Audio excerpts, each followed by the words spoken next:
Yeah. Good afternoon and good evening.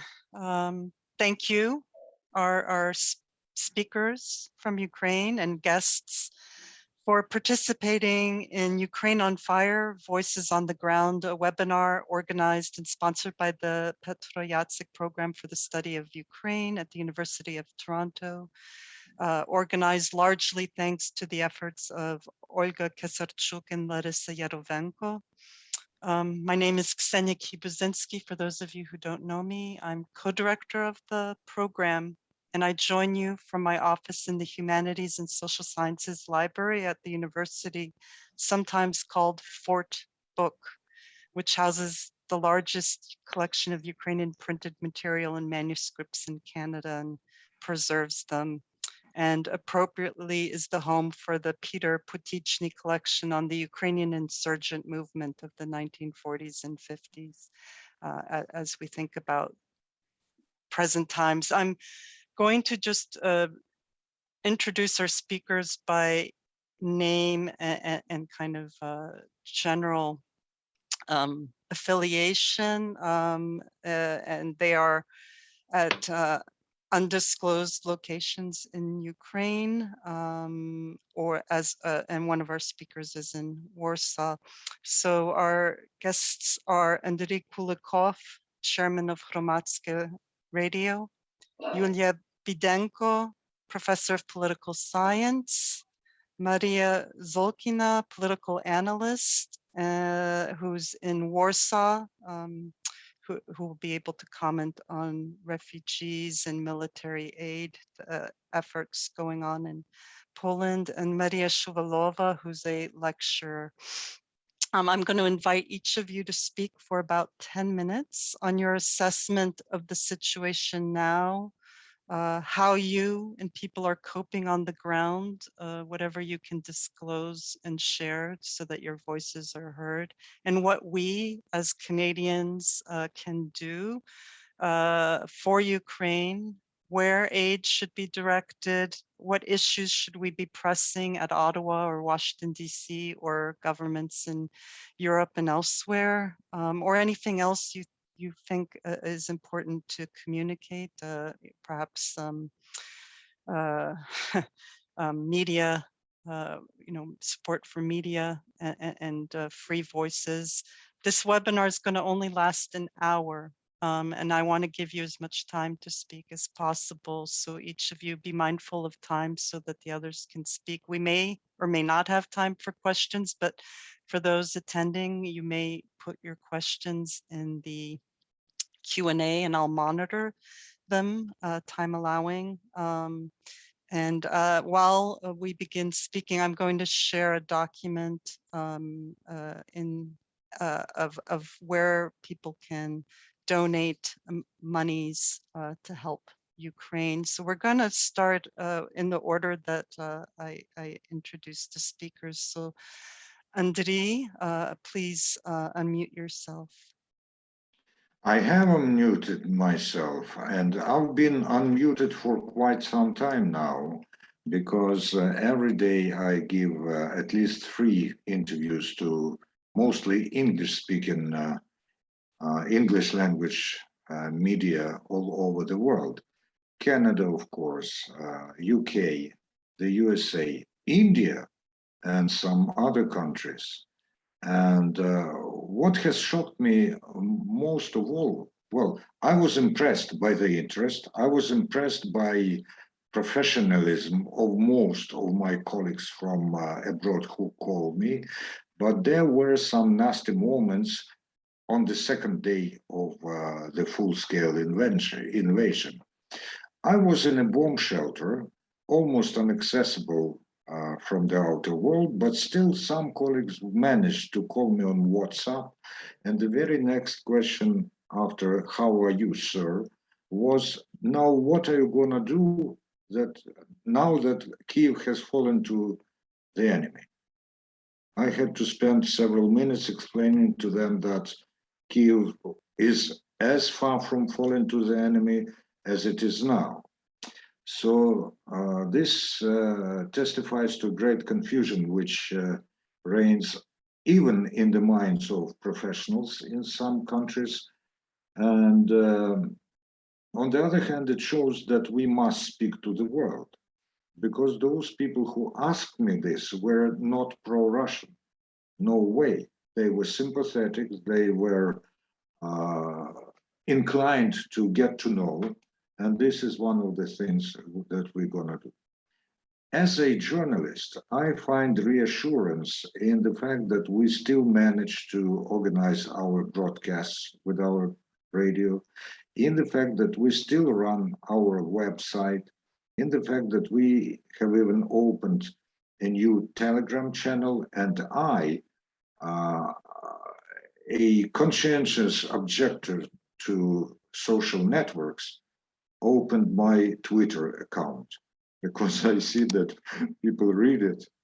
So we have to use all this. Every reaction, either from Ukraine or from abroad, is something that gives us strength, even a bit, but it does reassure us. I can disclose part of my location. I'm now at my kitchen, from which I broadcast less than an hour ago. I finished my participation in our radio marathon.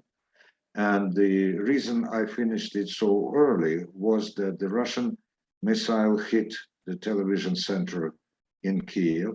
And after this, all the things with communication went so loose that we had to give the floor or give the mic to our colleague who is in one of the western regions of Ukraine, where there's a opportunity to stay on air.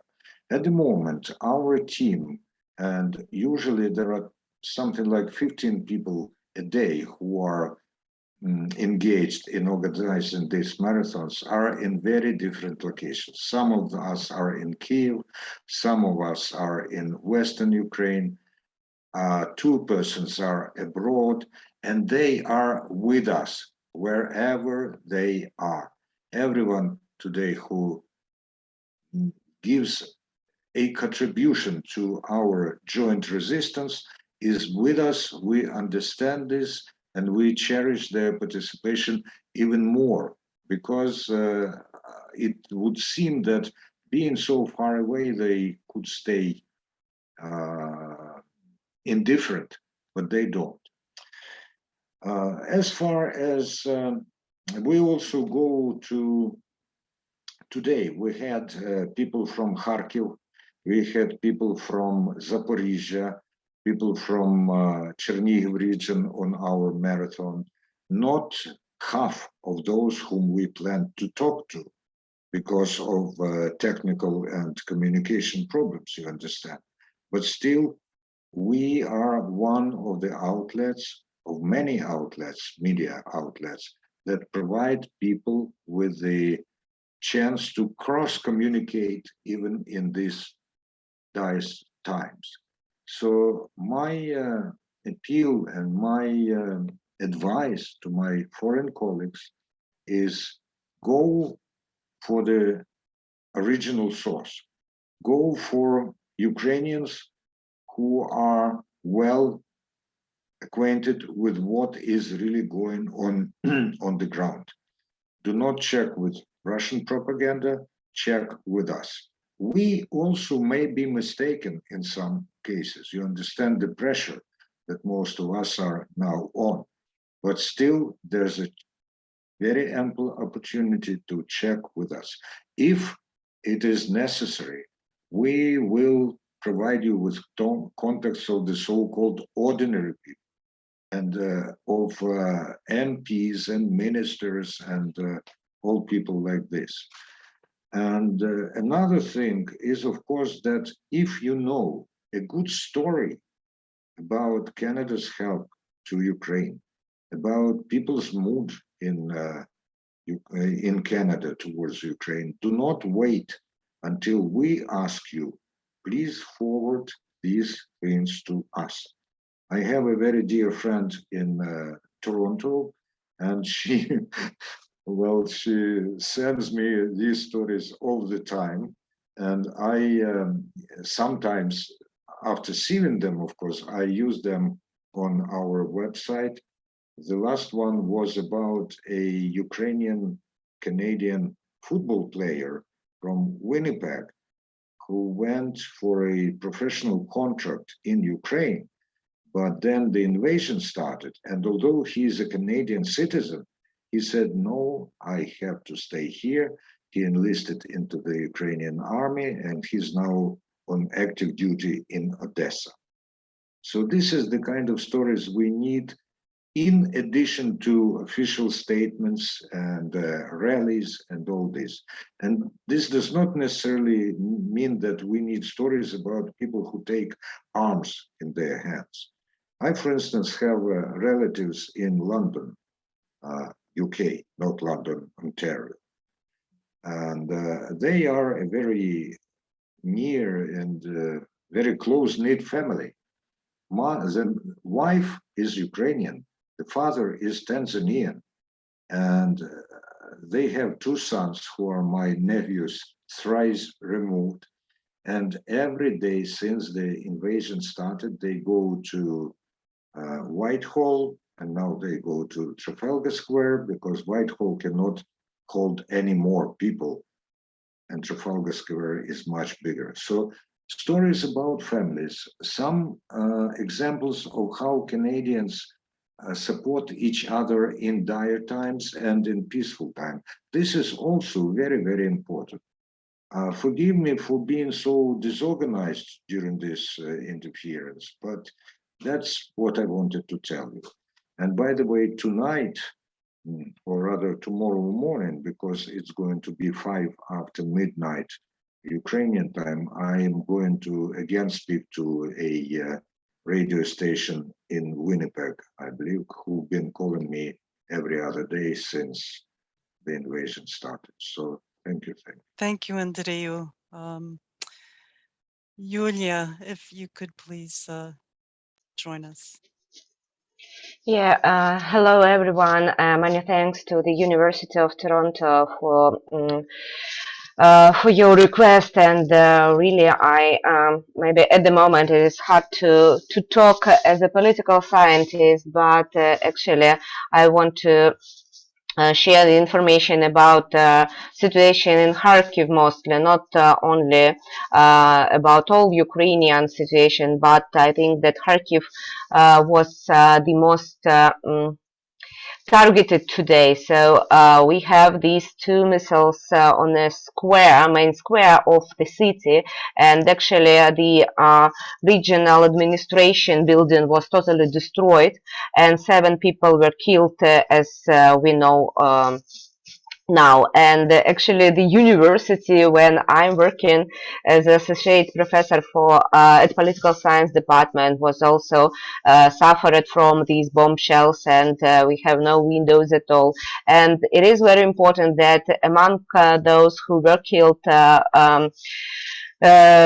because of this attack was the citizen of India. Maybe that is why Mr. Kulykov was also targeted by his colleagues from there.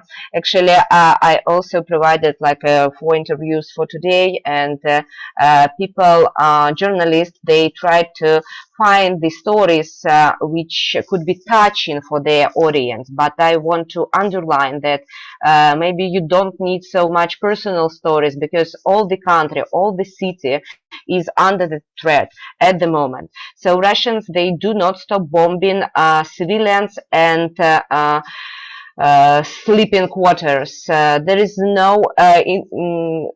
no military objects in my neighborhood, but they still bombing it at the moment as well. They are bombing, as I know, Saltivka. It's the largest sleeping district in Ukraine, because more than 600 of thousands of people are living there, and it's not close to any, plants. It's not close to any military troops, but they are under the threat. And now, as I know from the trustworthy sources, they are bombing Chuguyev as well. It's the small city very close to Kharkiv. So they are not stop bombing us, and there are aircrafts, bombers who fly, and also they use missiles which they send from Belgorod.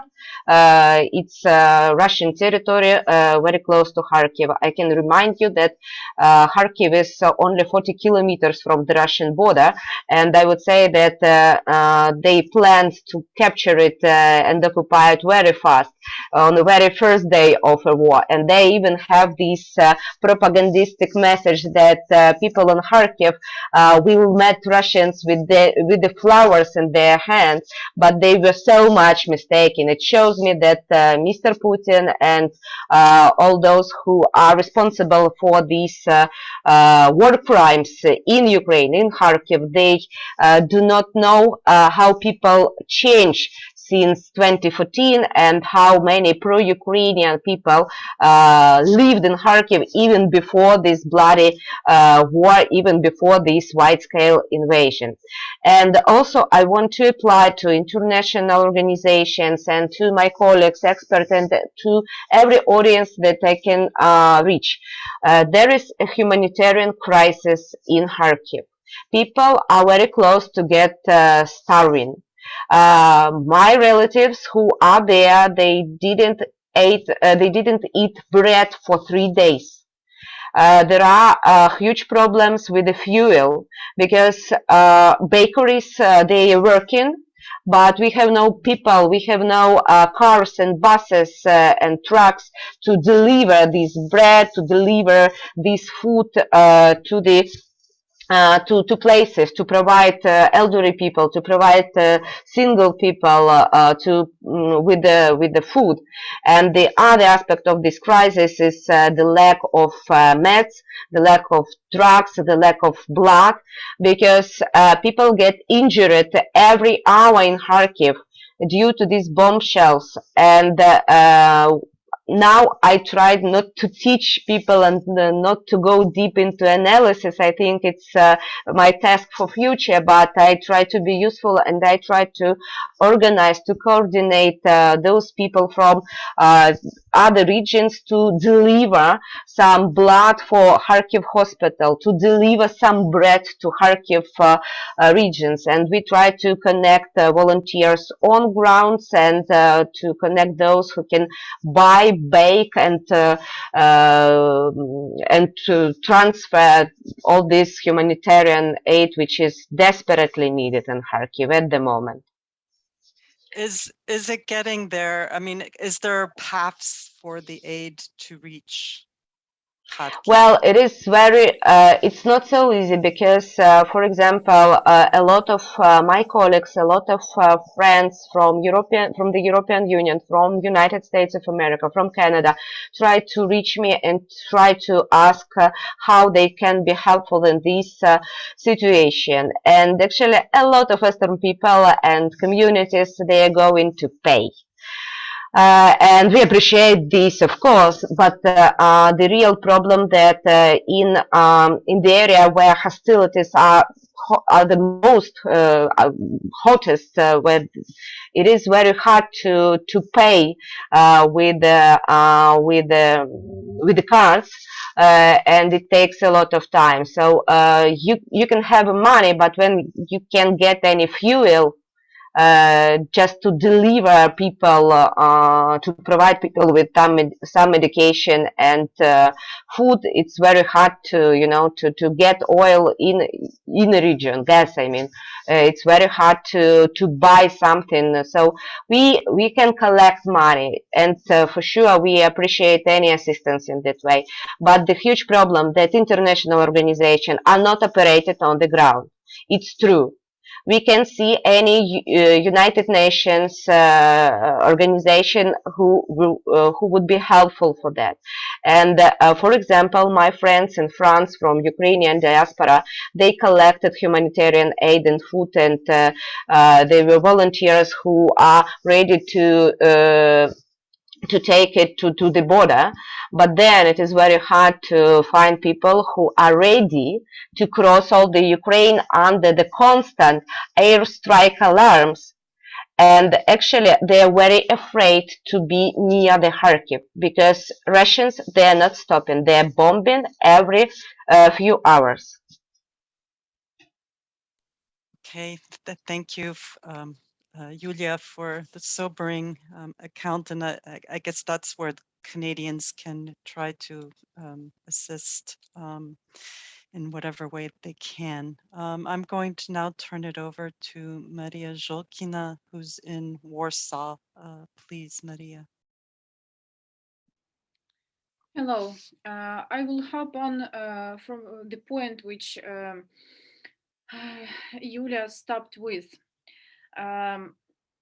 Instead of going deeper into some separate personal stories, our, let's say, recommendation will be, and I fully join people who recommend that to our foreign colleagues, to our foreign journalists working with the conflict and with the coverage of the conflict. Instead of going deeper with the personal stories, we have to explain the whole world in all the colors that the issue, that it is about humanitarian issue. And by humanitarian issue, and by humanitarian means, we should, in my opinion, mean not only humanitarian aid coming, like first aid products or some first aid stuff coming to people on the ground, but we have to talk about, for instance, some even military measures which have to be implemented by our foreign partners, not in order to confrontate with Russia, but in order to stop hostilities and casualties when it comes to local civilians. During these days, I have been talking, when I am asked what is to be done, how to stop, how to help, and we say thank you to the West for, let's say, even a bit late, but nevertheless effective sanctions, which came a couple of days after invasion.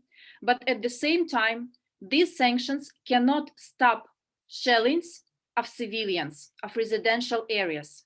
And as of now, there is only one absolutely known to everyone instrument to stop that kind of humanitarian, human rights crime against humanity and war crime at the same time.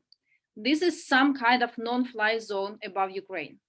And when it comes to a discussion of no-fly zone above Ukraine, what we are facing, politicians say that this is too serious. It will be a confrontation between NATO and Russia.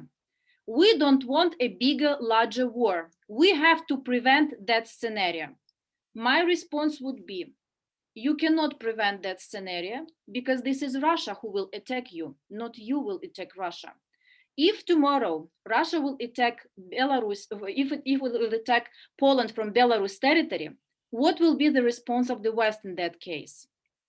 Again, some time to decide whether to involve or not. I'm afraid that might happen actually this way. When it comes to discussions between experts, which are organized almost every day on different Western TV channels, my foreign colleagues, especially from Germany, they are constantly in a very calm way. It is very, heard as very arguable position. They explain why this is a military component and this should not be used in so far, and Ukraine has to, I don't know, just to survive and not to rely on any no-fly zone above Ukraine. But then I ask, so if you don't care about who will military win in this war, then you should care, like you pretend, about the position of human beings in Ukraine. So this is massive killing. This is crimes against humanity. This is direct and open violation of all conventions of the war activities. If you will, and I appeal to journalists who influence public opinion and shape public opinion, please, when you talk to experts, when you talk to locals, to politicians, try to assess this kind of measure, non-fly zone above Ukraine, not only from military perspective, but from human perspective, humanitarian perspective. We need to be, today I even wrote a post on a Facebook for a limited number of people, to my colleagues, to my friends, experts, with actually the one appeal. Let's be creative and let's decide how we will perceive the public opinion, at least at expert community, at political community on the West, to change their approach towards no-fly zone above Ukraine. Let's show them that this is about human being lives, not about military confrontation between NATO and Russia. I am not the expert in, let's say, all these military norms of, of using one another's army, but I'm pretty sure that there can be and should be a solution. For instance, to use some kind of fighter aircrafts given to Ukraine, which like they are given to Ukraine now. And please talk to your pilots, talk to your like militaries. Maybe some of them will be glad to join on a voluntary basis this kind of war and participation of the war. Because just to give the aircraft, I doubt, I'm not a military expert, but I doubt this is like 100% success. We need people who are able to I don't know how to say, to drive these aircrafts in a professional way. It's time, it's trainings. We have no times neither for trainings of our pilots. So we need not only aircraft, we need people who can ride them.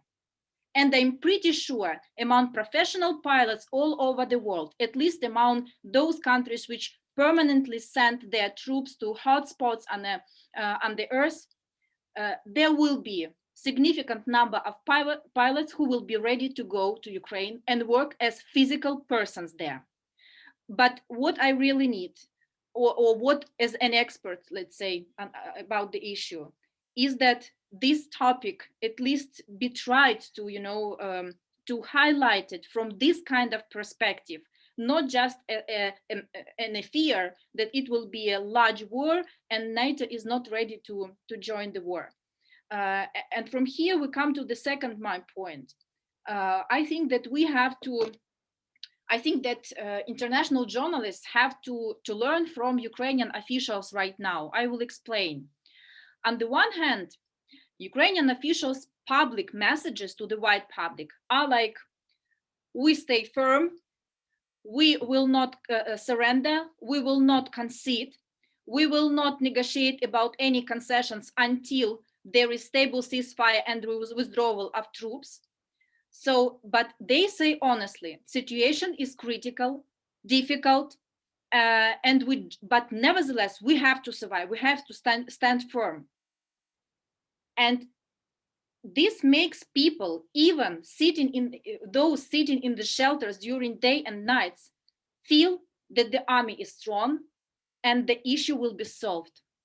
And this is very good, let's say, balance between, on the one hand, saying that situation is difficult or even critical in some cities, but at the same time, making people sure that army is fully capable of winning its, at least on the land. Because when it comes to international media, I see that we are either going deeper into explaining who wins or who is defeated this concrete day, whose positions are better or whose positions are less successful, let's say, or we speak about like panic, chaos, humanitarian catastrophe or something like that. So we need to, to try to create this situation in an honest, to explain the situation in an honest way, but to make wide public understand that Ukrainian army is really making its best, and as of now wins over Russians. Russians, forgive me for these emotions, Russians will be loved by everyone in Europe after this war, because this is not the best army in Europe like they pretended and made everyone feared.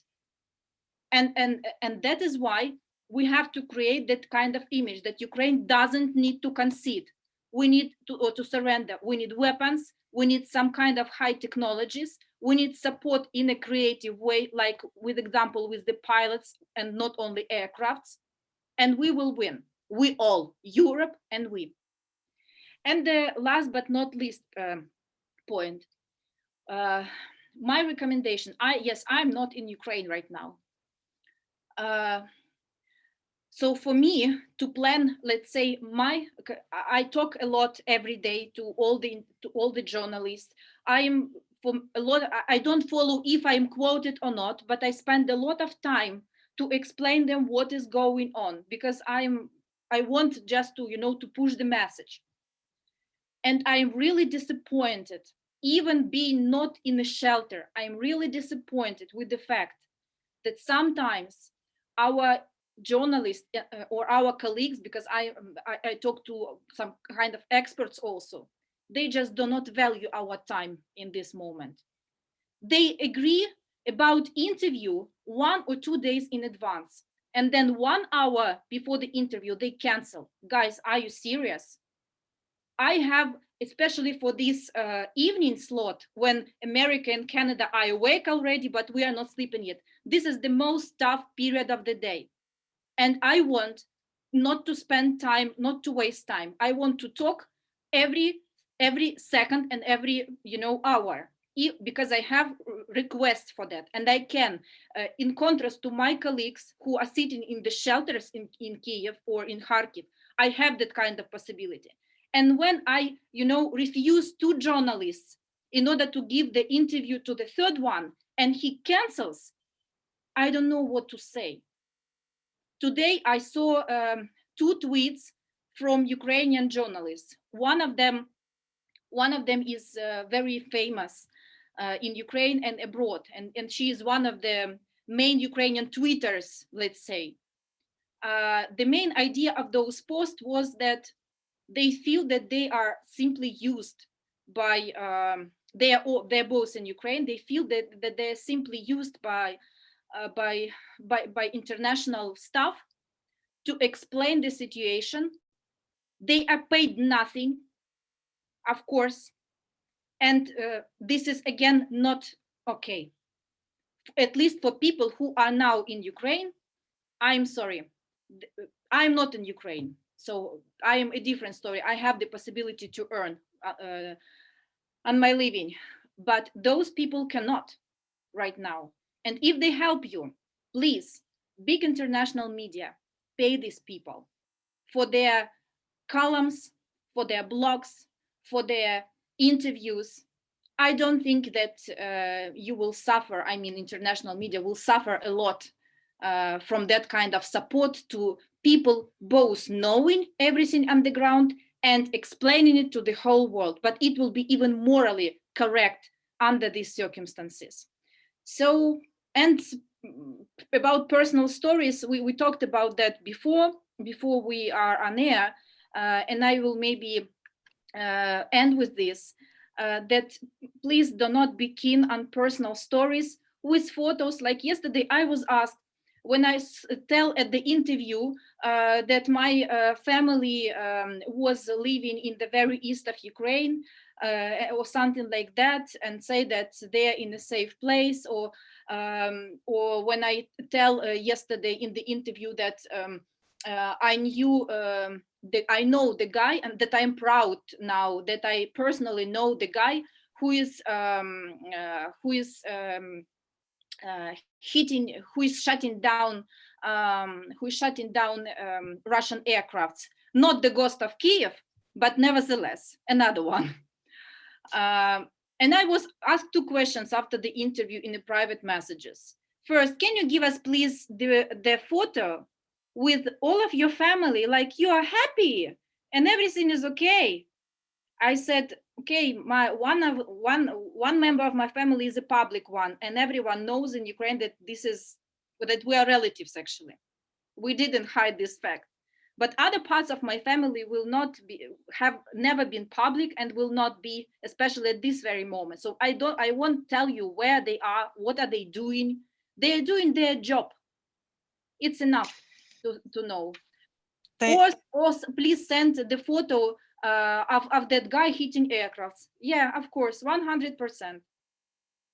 Thank you, Mariia. I've been taking notes, and I think other people who've been listening to you have been taking notes from what I can see in the chat that, airdrops.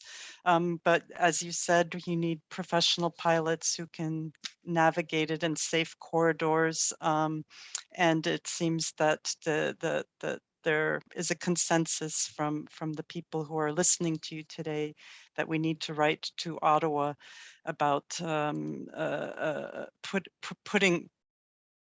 acting on what you've just so forcefully said. I want to now give time to Mariia Shuvalova, who's been patiently waiting. I did see Juliya, you did raise your hand. I didn't know if you wanted to add something quickly. It's okay. Okay, Mariia. Well, I can Yeah. add very quickly because it's the new updated information. Mariia was mentioned, our heroes, our army, and they're really efficient to resist Russian occupation and further invasion. But also, I want to say that I'm proud of every single piece of Ukrainian civil society, and I would say that decentralization reform was definitely show its best results, because when I was moving throughout Ukraine, what I can see in Kharkiv and how people communicated to each other, I mean mayors, I mean administration, heads of administration, they're very helpful, they're responsible for their land. And people here in Ukraine are really brave, and the last news was that Kupiansk, where mayor decided to give up people just from below. They were the Ukrainian symbolic, and they tried to protest, singing Ukrainian anthem and screaming Ukraine, and Kupiansk is Ukraine. So I would say that people are very brave. They are absolutely brave. Mariia, please join us.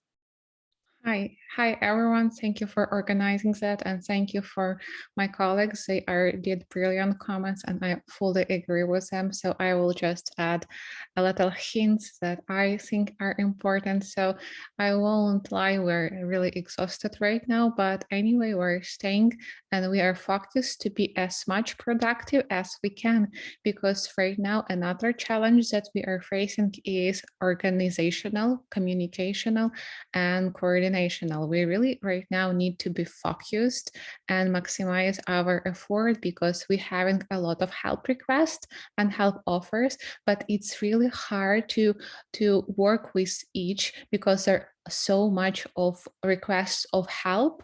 And right now, if you want to help Ukraine, I suggest you to be organized, as we are doing this right now in Ukraine. So we no longer do stuff in small teams. We are coordinated with bigger teams. And also we try to make different lists of organizations. So getting support and asking of support, it's easier, it's faster. You do not have to ask 10 people, but you can ask this in one place. So if you are abroad and you want to help Ukraine, you may reach your contact in Ukraine, but it's also might be nice idea to organize people around you who will be help in more organized way. For what I mean, for example, right now our challenges is time. And we have some extremely urgent needs. One extremely urgent needs, it's bulletproof vests. So we need a person or organization that can buy such stuff like bullet vest. It may be an organization or a private person with specific license. And also we have to deliver this stuff from abroad to Ukraine. So if you are able to solve this problem, to buy bulletproof vests or to help with any logistic, you can reach me. And also you can unite people around you. So everyone who are abroad will be more united, more coordinated, and we will solve everything faster.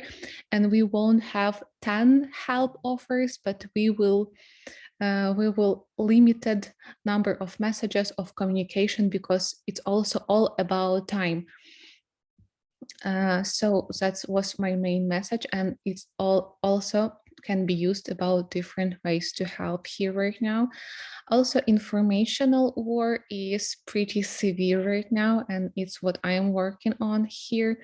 We're translating a lot with different organizations. So I also work in translating agency. So all translating agency now working on translations, and we are doing everything for free, of course.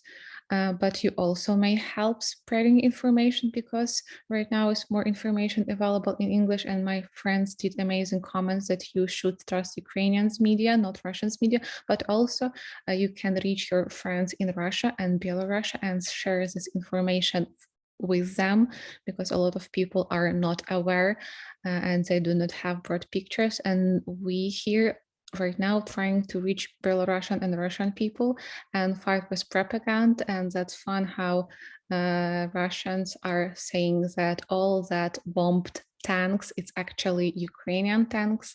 But in a few days, we definitely know how to distinguish Russian tanks and Ukrainian tanks, all these marks and colors. And there is also instruction how to distinguish that. So you definitely could share this information with your Russian, Belarusian friends and contact your institutions. So right now it's really a nice way to, because if you want to transfer money from abroad to Ukraine, it might be a problem. But if you may reach your organization you belong or charity organization, you will be able to work more productively. Because right now, like all messages are overloaded with requests. And the main challenge of this day was to do everything more organized.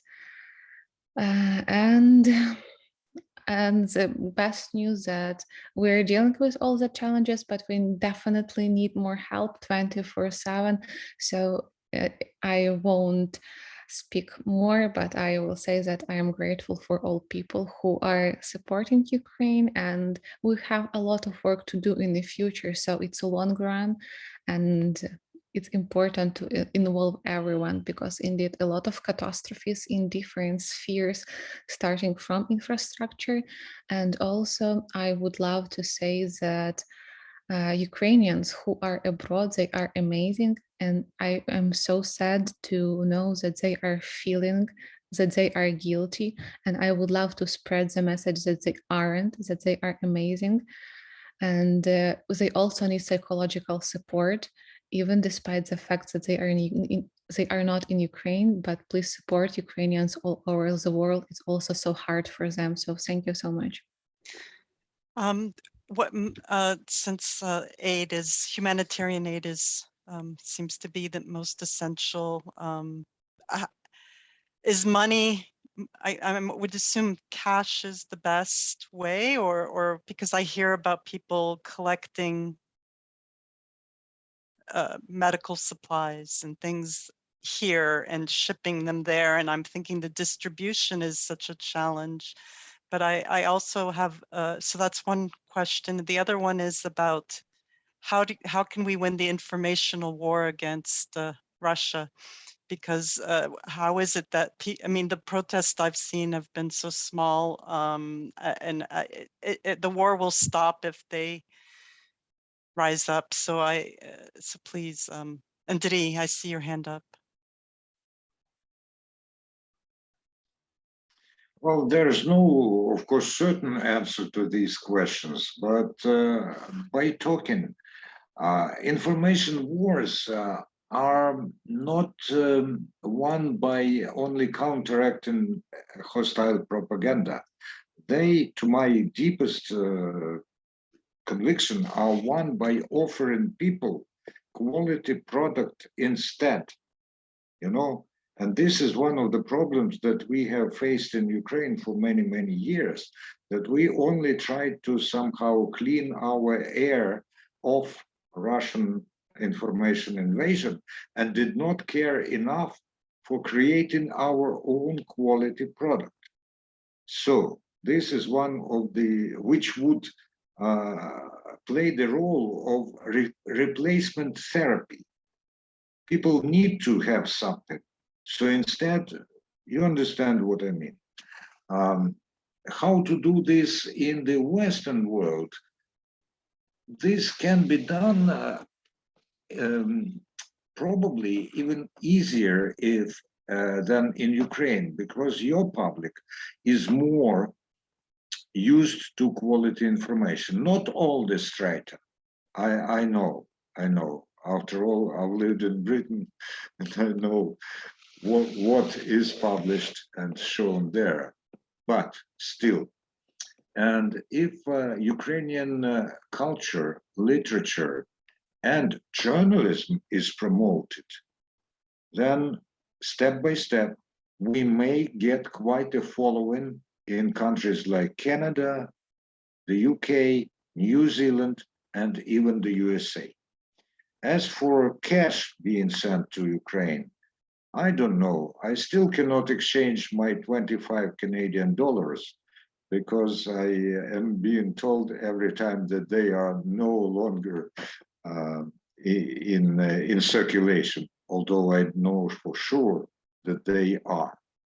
Although they are, I believe they are from this Frontier series of 2010. But then if the money gets to some official or close to official organizations, then it is okay. But if you organize sending it to private citizens, then you may send them absolutely normal money, but they will have problems in making them work, this money work. Yes, Mariia, please. I think I was thinking about the financing to organizations. So the National I Bank of understand, but Ukraine. just Yeah. keep in mind that we are not very well acquainted with all the currencies that there are in the world, and even a public organization in this case may run into some difficulties. Mariia. According to experience of first days of humanitarian aid, I would say that my personal suggestion, though I am not so this is not priority number one in my activity, but I'm already involved in some kind of coordination of finding something for militaries, mainly not civilians. But my impression from here, from Poland, is that it can be easier not to try to find someone already in Ukraine, but maybe to work with Polish initiatives and organizations. They have created already logistic centers in the bordering with Ukraine towns and cities. They have green corridors already for lots of products and stuff sent to Ukraine. They have good coordination, how to pack, how to buy, and how to send everything. So sometimes I think that might be a solution, not to look urgently into some new organizations in Ukraine, but to reach those humanitarian centers here in Poland. And to help, to send the help through them, because up to now they have almost solved all the issues with the border control, besides of some specific products, of course. Another question, I forgot what I wanted to say. Okay. I will too many thoughts in my head. Yeah, but I mean, I understand about the relying on Ukrainian media. But Oh, by the way, there is already based in, not based, but it's a virtual center, but it is actually based in Poland center. I will now try to find the website and send the link. If I'm not mistaken, it's Help Ukraine.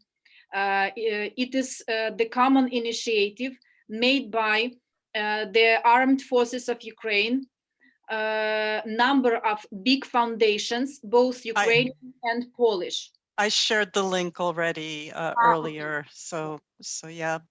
I think Mariia, you were raising your hand. I would love to comment some stuff what we're doing on informational front. We are working in different directions. So first of all, we are using our personal connections, personal social media.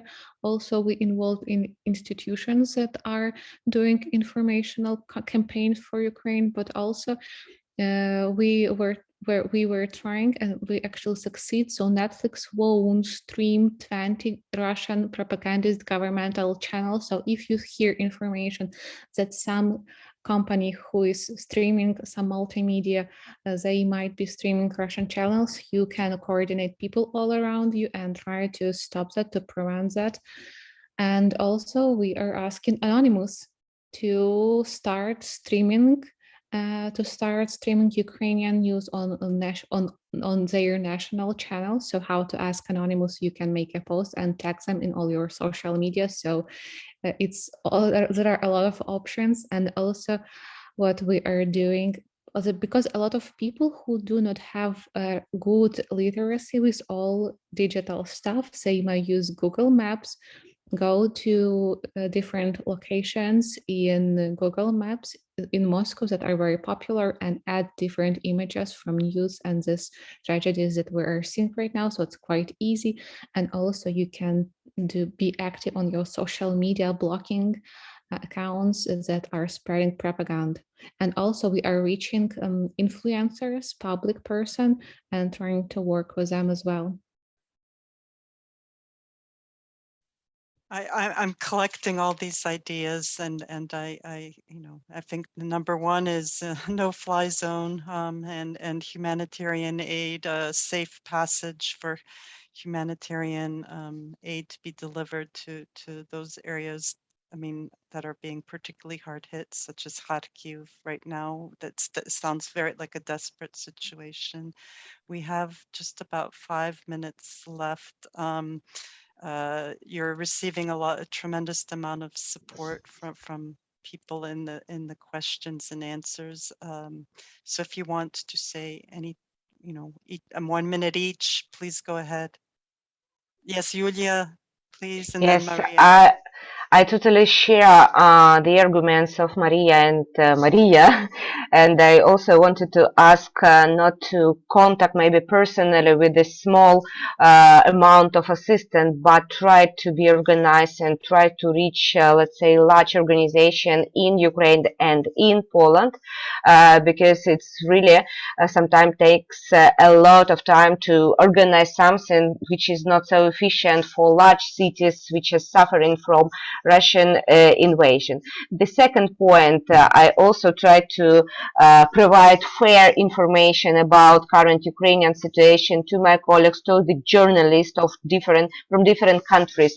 But I know that now audience mostly related to expert community and academia, and I want to ask all of us who are interested in the conflict and who has this compassion to Ukrainians, please revise your narratives about Russia and Ukraine, because it's very important. There was a question in the chat, what are relations between Russian and Ukrainian academia? And I do remember this German approach when they make us after 2014, when they try to, force the common shared project, when Russian expert who claimed that Crimea it's not, the easy point to discuss, and all they were shaking hands with Western experts. So please reconsider your approaches to Russia and to Ukraine. Believe me that people are not just fooled by propaganda there. I communicate a lot with some people from Russia, and I would say that some of them are still feel themselves to be enemies towards Ukraine. So it would be very painful for every Ukrainian who escaped like Mariia from bombing, or who's sitting and waiting for airstrike alarms in a year or in a two, see, those people who were just standing by in Russia,